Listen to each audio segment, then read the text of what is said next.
তুমি যদি বলো তোমার পায়ে ধরতে, আমি পায়ে ধরতে রাজি।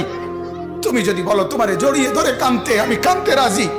তুমি বলো কেন আল্লাহর সাথে রাগ করলা? কেন আল্লাহর সাথে রাগ করলা? কেন আল্লাহর সাথে নারাজ হইলা? কেন সেজদা কপালে জুটলো না?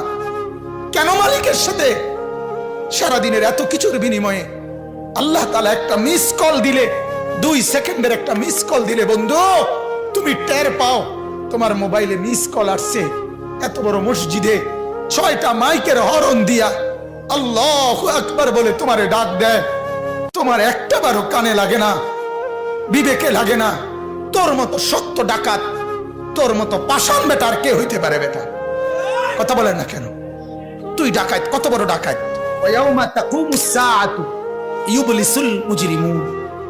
আল্লাহ তাআলা বলেন যখন হাসরের মাঠ কায়েম হবে, হাসরের মাঠ যখন কায়েম হবে, নাফরমানরা, পাপীরা, সমস্ত অপরাধীরা হাসরের মাঠের দৃশ্য এক নজর চতুর্দিক দেখার পর, অবস্থাটা উপলব্ধি করার পরে ইউবলিসুল মুজরিমুন, আল্লাহ বলে সব পাপীরা একেবারে ভেবাচেকা, একেবারে এলোমেলো, অস্থির, পেরেশান হয়ে যায়।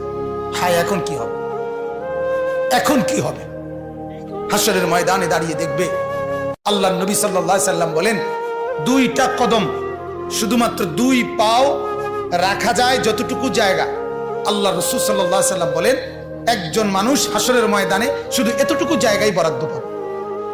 এক সুতা ডানে বামে সামনে পিছনে আগ পিছ করতে পারবে না।